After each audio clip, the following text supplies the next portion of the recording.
Hey everyone, so welcome to our short discussion slash review about the brainstem. So as you know, the brainstem is comprised of three structures. That is your midbrain, which is in color red, your pons in color blue, and your medulla, which is color green. So the brainstem is actually a stalk-like structure connecting the upper brain, the cerebrum, and your spinal cord, which is why it also contains important pathways for your ascending fibers or your sensory fibers or sensory tracts and your motor fibers or tracts. For the main functions of the brainstem, aside from serving as a pathway or conduit, it also contains important reflex centers for respiration, for cardiovascular function, and for consciousness, which is why if a person has a brainstem lesion or a stroke, they're more likely to suffer from more severe symptoms, as opposed to those suffering from a Brodmann area kind of stroke. And the third major function of the brainstem is that it contains important nuclei for your cranial nerves 1 to 12. So to begin our proper discussion of the brainstem, let's start with your midbrain. So your midbrain is also known as your mesencephalon, and it contains your cerebral aqueduct, which contains cerebrospinal fluid.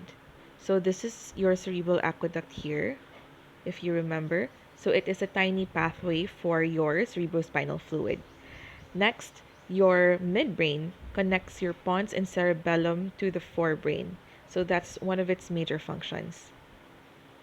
For the external anatomy of the midbrain, posteriorly you find your tectum, and your tectum contains four rounded elevations, which are collectively known as your corpora quadrigemina. So you have your superior colliculi here, so that is your tectum, comprised of your superior colliculi on top, which are paired, and for visual reflexes. This means that they are able to respond to any kind of visual stimuli because it has connections to the retina of the eye, and the superior colliculi has connections to the eye muscles. So it can track movements, it can track stationary images. So it's mainly for reflex movements of the head, eyes, and trunk in response to visual stimuli. On the other hand, you have your inferior colliculi, found inferiorly to your superior colliculi, and they are for auditory reflexes. So this is an auditory pathway for hearing, and then whenever there is an auditory stimuli, it will trigger your startle reflex, which is where your head, trunk, and neck move towards the point of stimuli. So your corpora quadrigemina will become stimulated when both visual and auditory stimuli are in place. Next, let's go on to the lateral aspect of the midbrain. You have your superior and inferior brachium. So these are just structures connected to your colliculi so that they can get where they need to get, which are to connect to the eyes and to connect to the ears. Next, for the anterior aspect, you have your interpeduncular fossa, which is this deep midline depression, so found anteriorly. Next, you have your crus cerebri. So this is your interpeduncular fossa, and then you have your crus cerebri, which border your interpeduncular fossa. For the internal anatomy of the midbrain, you have your cerebral peduncle, as we've said, bordering your interpeduncular fossa. For your cerebral peduncle, it's composed of three parts. You have your crus cerebri, your substantia nigra, and your tegmentum. So if you take a look at this picture, your cerebral peduncle is this portion here. And you have your tegmentum, your substantia nigra, and your crus cerebri. You also have other structures present at this level, like your cerebral aqueduct and your tectum. So take note that your cerebral peduncles are found on the more anterior portions of the midbrain, while the tegmentum is found going to the most posterior portion. So this is just another picture showing you how it looks like on cross section. You also have very evident here are your red nucleus. So they're called the red nucleus because of their red pigment. And as you can see, your substantia nigra also has some darker pigmentation. For the midbrain cranial nerves, you have nuclei from your oculomotor cranial nerve number 3 and your trochlear cranial nerve number 4.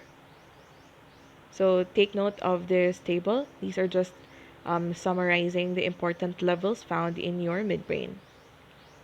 Next, you have your medulla oblongata. So its main function is to connect the pons to the spinal cord. For the anterior external anatomy, you have your anterior median fissure. This fissure becomes continuous with that of the anterior fissure of the spinal cord. Lateral to that, you have your pyramids. So that is your fissure. These are your pyramids. So they are swellings on each side of your fissure, and they contain your corticospinal fibers or your major motor fibers.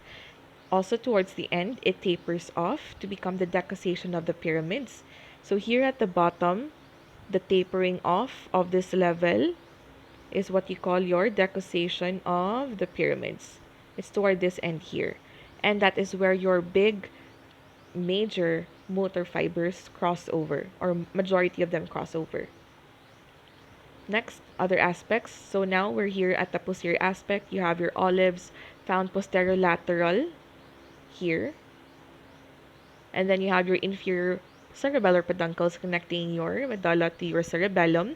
And then you also have another sulcus or depression. You call that as your posterior median sulcus. And this groove or depression is also continuous with the posterior groove on the spinal cord. You also have your gracile tubercle, which are here, swellings found on the posterior aspect. So they contain your gracile nucleus. And then you have your cuneate tubercle, which are swellings found lateral to your gracile tubercle, and they contain your cuneate nucleus. So these two nuclei are important for sensation. For gracile tubercle or your gracile nucleus, this is for mainly the lower X, and your cuneate tubercle or cuneate nucleus is for your upper X. So remember, gracile has the letter L for lower extremity, and cuneate has the letter U for upper extremity. For the internal anatomy of your medulla, we have the highest level, which is the decussation of the pyramids. So I mean the lowest level, the most inferior one, which is the level of the decussation of the pyramids. So it is at this level that about 90% of your corticospinal tracts decussate or cross over towards the other side to become your lateral corticospinal tracts. And then the remaining fibers just go straight ipsilaterally to innervate ipsilateral muscles. Then you also have here your fasciculus and nucleus gracilis and fasciculus and nucleus coniatus, which are for sensation, or they are for the ascending tracts. And then you have your substantia gelatinosa. Sorry, it's cut off. That is your substantia gelatinosa.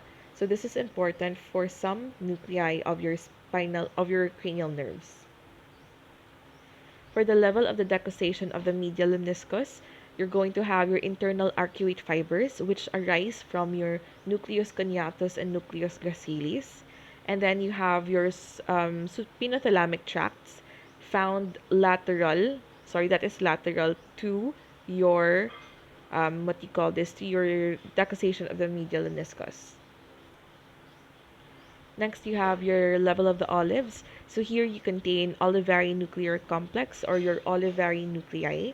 And then you also have your vestibular nuclei and your cochlear nuclei, so for hearing and for balance. And then you also have your nucleus ambiguus, which are nuclei for CN9, 10, and 11. The next level is letter D, the level just superior to the pons. So here, basically the same structures, just that your cochlear nuclei is much more visible. So here are the important levels as well and the major structures found on the medulla oblongata. So please review on these ones. For the cranial nerves found here, the medulla contains your CN8, 9, 10, 11, and 12. So the remaining lower cranial nerves. For the functions, you have your cardiovascular center, which controls the rate, rhythm, and force of heart rate and the diameter and adjusting the diameter of your blood vessels. Next is your respiratory center. So the medulla is responsible for controlling the rhythm of breathing. So this explains why people who have brainstem strokes or lesions on the brainstem might need to have respiratory support, or why they usually are in a comatose state, because they are not able to breathe on their own, since their centers, the respiratory centers responsible for setting the rhythm of their breathing or heart rate, is damaged. It is also the center for vomiting or projectile vomiting, deglutition or swallowing, sneezing, coughing, and hiccuping. And this is the end of our discussion or review for your exam. I'll be sending the PowerPoint, and thank you for listening.